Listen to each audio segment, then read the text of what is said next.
Picture this, a luxurious Manhattan hotel suite buzzing with stylists, makeup artists, assistants, and PR experts. The air smells like hairspray and anticipation. Meghan sitting by a vanity mirror, diamonds catching the light, every strand of hair in perfect rebellion-free formation. This night was supposed to be it. Their grand return to grace, their royal redemption arc in the heart of New York City. Prince Harry, meanwhile, is pacing by the window, phone in hand, glancing every now and then at the glittering skyline. The plan, perfection, the vibe, redemption, the NYC Humanitarian Awards had invited them to receive a special honor for their charitable work. It was meant to be the night the Sussexes proved that their name still meant something. Power, elegance, relevance. The whole event was mapped out with military precision. The wardrobe, the security, the timing, and yes, their flight. But then the unthinkable happened. The phone rang. A representative from the awards committee spoke softly, politely, but their words hit like a brick. Their request for a private jet, fully funded by the event sponsors, had been denied. No negotiation, no explanation, just a curt, professional, "We can't accommodate that." You could almost feel the temperature in that suite drop. For a couple so used to red carpets, luxury treatment, and global reverence, no wasn't just an inconvenience. It was an insult. Harry reportedly went red with fury. Meghan, stunned into silence. This wasn't just about a plane. This was about respect, about identity, about who they believed they still were. They weren't asking for transportation. They were asking for acknowledgement, but this time the world didn't bow. And to truly grasp why this denial cut so deep, we have to rewind all the way to Paris. That trip was supposed to be Meghan Markle's triumphant comeback, her "I'm back and I'm unstoppable" moment. She was front row at Balenciaga, flashing cameras, head held high, the epitome of grace under pressure. On the surface, it looked like her grand fashion world rebirth.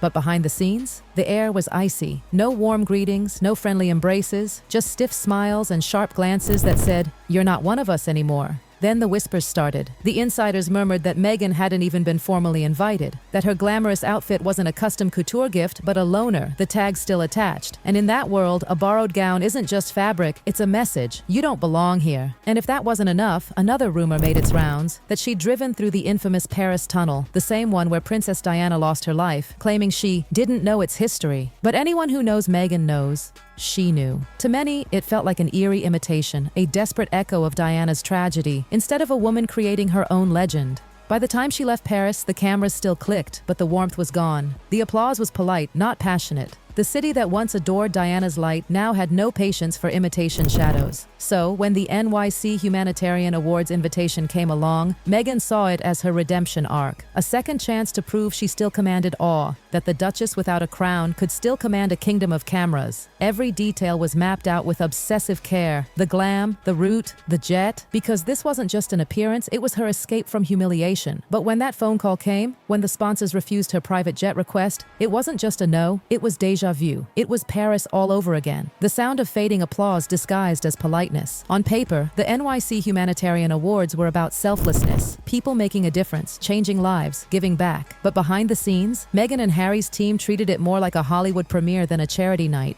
Emails flew, requests piled up. From lighting angles to the brand of bottled water in their dressing room, every detail had to align with the Sussex image. But one particular request raised eyebrows, a demand that their private jet to New York be billed to the event sponsors. Translation? They wanted someone else to foot the bill for their luxury travel. Their PR spokesperson reportedly argued it wasn't about luxury. It was about optics and safety. They claimed that flying commercial could lead to chaos, uncontrolled cameras, crowds, danger. So the private jet wasn't indulgence, it was necessity. But the organizers didn't see it that way. To them, it reeked of tone-deaf entitlement. The awards were about humility, not Hollywood. As one insider bluntly put it, if you want to honor humanitarian work, maybe start by practicing humility. That's when the cracks in the Sussex crown began to show. What once looked like royal privilege now shimmered with self-importance. Even New York's elite, known for their love of status, weren't eager to sponsor that anymore. When the denial came, it was quiet but firm. There was no scandalous headline. Not yet. Just a ripple of disbelief through their team. Harry's camp pushed back, citing safety concerns again. They referenced Paris, the chaos, the paparazzi chase, the danger Meghan faced after the Balenciaga show. But those who had actually been there told another story. The chaos wasn't random. It was planned. Her route had been shared. Cameras had been tipped off. It looked less like a near escape and more like a self-staged spectacle that spun out of control. Even the drive through the Pont de l'Alma tunnel, and the same one tied to Diana's tragic fate, had been filmed. Meghan's team insisted it was spontaneous, but insiders whispered she knew exactly what she was doing. It wasn't a coincidence. It was an echo, a deliberate one. That's why the New York jet request felt so hollow. This wasn't about privacy. It was about control, about curating every frame of how the world saw them. And when the committee declined, they weren't rejecting comfort. They were rejecting control. Behind closed doors, the truth was simpler. The Paris chaos had shown the world that not every camera flash was a threat. Some were just reflections of ambition gone too far. Inside the foundation's headquarters, the debate was short and sharp. The sponsors knew that the Sussexes brought attention, cameras, coverage, clicks, but they also brought controversy. And controversy wasn't the kind of spotlight this charity wanted. So when the private jet demand hit the boardroom, the decision was unanimous. Enough was enough. One executive reportedly asked the question no one else dared. If we cover their travel, what message does that send to our honorees, the ones who show up expecting nothing in return? And perhaps that's the tragedy of it all. Harry left the royal family chasing freedom, but somehow he's still chasing permission. Permission to be seen, to be celebrated, to feel special again. That's why this jet denial cut so deep. It wasn't about losing luxury, it was about losing significance. Since stepping away from the monarchy, Harry's been at war. With tabloids, with the institutions that once protected him, even with his own image. He paints it all as injustice, as if the world punishes him for seeking privacy. But critics see something simpler. Maybe he just never learned to live without privilege. He traded castles for mansions, crowns for contracts, royal duties for brand deals. But one thing didn't change: the expectation that the world would still cater to him.